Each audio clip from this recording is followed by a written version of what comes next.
안녕하세요. 만나서 반갑습니다. 역사가 김영준입니다.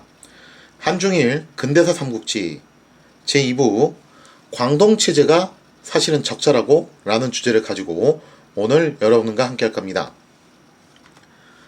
18세기부터 청제국의 광동성에서 조정으로부터 인가받은 상인들이죠.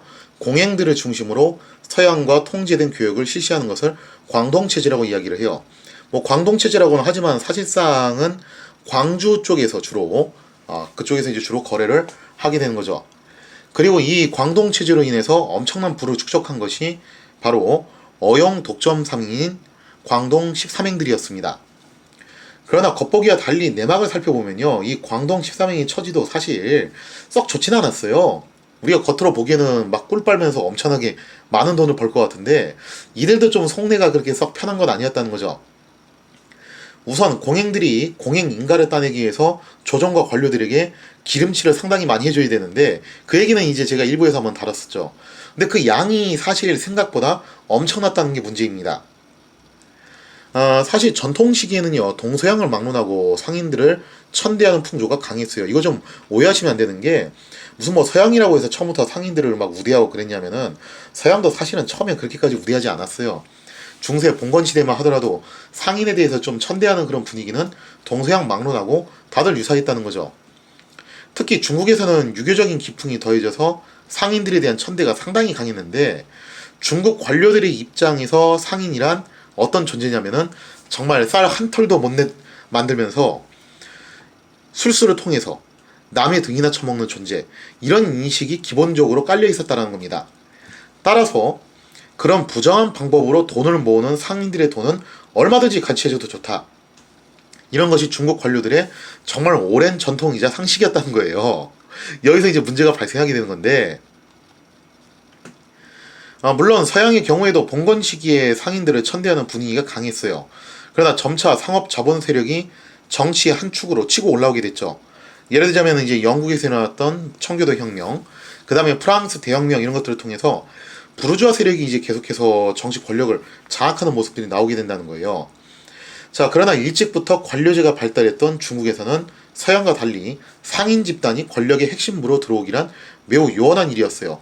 실제로 서양 같은 경우는 돈을 주고서 관직을 사는 경우도 의외로 꽤 이제 많이 있었어요. 그게 아예 불법이 아니라 제도화돼 있었어요. 그게 폴레스 제도로 해가지고, 프랑스 같은 경우는 심할 경우에는 이게 국가 예산의 20%를 차지할 정도로 그렇게 매간매직을 많이 하게 되는데, 그만큼 이제 서양 국가들은 한국이나 중국 같은 관료제 시스템이 발달을 못했기 때문에 그런 방식이 좀 쓰였던 거죠.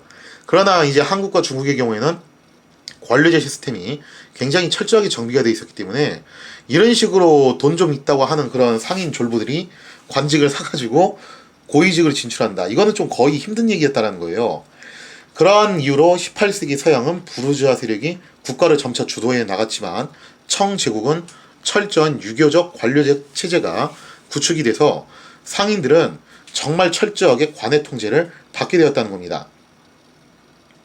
아무튼 공행들이 이렇게 조정의 관료들에게 상납금으로 많은 재산을 뜯기고 나면 나머지 돈들은 또 채무관계 때문에 뜯겨나가기 십상이에요. 이것도 무슨 얘기냐면은, 종종 서양 상인들이 공행들에게 돈을 빌려간 다음에 갚지 않고 그대로 먹튀를 하는 경우가 발생을 했어요. 이럴 경우에 사실 공행들이 대처할 수단이 거의 없습니다. 예를 들자면 영국 상인이 이런 식으로 먹튀를 했다, 그럼 런던 법원에 제소를 해야 되는데, 여기서 런던까지는 또 어떻게 갈 것이며, 가가지고 제소해서 이것도 소송 걸고 승소하고, 그 과정이 너무 길고 복잡하다는 거죠. 그 과정에서 드는 비용이 더 클 거예요. 그러다 보니까 대체로 그냥 똥 밟았다고 생각하고 넘어간다는 겁니다.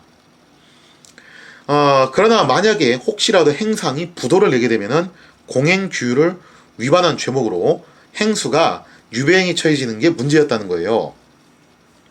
따라서 광동 13행은 이런 식으로 생기는 재정상의 구멍을 메꾸기 위해서 서로 연대 보증과 채무관계를 갖게 됩니다. 끼리끼리 이제 뭉치게 되는 거죠. 그렇기 때문에 이게 어떤 문제가 생기냐면은, 만약에 광동 13행 중에서 한 곳이라도 자금 경색이 일어나면은 나머지 공행들도 정말 줄줄이 소세지처럼 다 묶여서 끝난다는 거예요. 그러니까 전부 다 손에 손잡고 있는데 그 중에서 한 명이 절벽 밑으로 떨어졌다, 다 같이 그냥 떨어지는 겁니다. 이런 이유로 공행들은 급한 대로 일단 망하면 안 되니까, 그죠? 부도를 막기 위해서 단기 자금이라도 순환시키기 위해서 거의 항상 빚을 지게 됐다는 거예요. 그러니까 벌어들이는 돈은 대개 빚으로 빠져나간다고 보시면 될 것 같아요. 문제는 공행들이 단기 자금을 빌릴 때 중국에도 이제 전통적인 금융기관들이 있었는데 그게 이제 표호와 전당이라는 곳이에요. 돈을 빌려주는 곳인데 이게 은행처럼 그렇게 큰 곳이 아니거든요. 그러니까 소규모 액수를 짤짤이 그렇게 빌려주는 정도지 이게 거액의 대출을 할 수 있는 곳은 아니었어요. 결국에는 공행들이 단기 자금을 확보하기 위해서 막대한 은을 보유하고 있는 서양 거상들에게 정말 참 아이러니하죠, 그죠? 서양 애들 때문에 이렇게 작은 경색이 일어나는 경우가 발생을 하는 건데 결국에는 이 서양 상인들한테 다시 또 손을 빌려가지고 자금을 빌릴 수밖에 없다라는 거예요. 그리고 서양 상인들은 자금을 빌려주는 대가로 자신들이 그토록 팔고 싶어 했던 모직물이나 면직물을 강매하는 경우도 왕왕 있었습니다. 이게 왜 문제가 됐냐면요. 정말 좀 놀랍게도 아직은 산업혁명이 초기 단계예요. 그래서 그런 건데 청제국 내의 면직물 생산량은 단순 수공업으로 집에서 대략 배틀 돌려가지고 나온 것이 산업혁명기에 들어선 영국과 거의 대등한 수준의 물량이 나온다는 거예요. 따라서 공행들은 면적물을 받아도 처분할 데가 없어요. 사실상 불필요한 상품을 강매를 받고 자금까지 빌려야 하는 지경에 놓이게 되었다는 겁니다. 이러한 과정을 거치다 보면은 공행들에게 쌓여있는 부는 사실상 신기루나 다름없는 거죠. 잠깐 스쳤다 지나가는 거예요. 그러니까 막대한 돈을 버는 건 맞죠. 근데 그 돈이 완전히 내 돈이 아니라 그냥 스쳤다가 바로 빠져나가는 마치 여러분들의 월급 통장과 같은 그런 상태라는 겁니다. 그러다 보니까 공행들은 언제나 자금난에 시달릴 수밖에 없게 되겠죠. 물론 공행들이 서양 상인들에게 차와 도자기를 판매함으로써 얻는 수익도 막대했어요. 그래서 이를 토대로 재정 적자를 메꾸는 것도 가능은 했다는 거죠. 그래서 1800년대가 되기 전까지는 계속 이런 식으로 재정 적자를 메꿔 오긴 했는데 그런데 이것도 1820년대쯤 들어서면서부터 더 이상 그것이 어렵게 됐습니다. 왜냐하면 본격적으로 중국에 뭐가 이제 활개치고 다니기 시작하냐면은 물론 이 이전부터 들어오기 시작했는데 진짜 본격적으로 활개치고 다녔던 시점이 한 이때쯤이에요. 1820년대가 되면은 아편이 활기를 치고 다니게 되면서 중국 경제가 이제 와장창 무너지기 시작했다는 겁니다.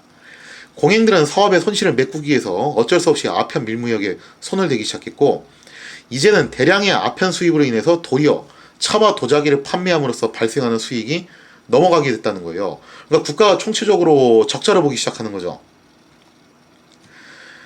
그래서 이제 이상의 구조를 삼각 무역 구조라고 하는데 사실 뭐 이건 세계사 시간에도 나온 정말 유명한 그런 얘기잖아요.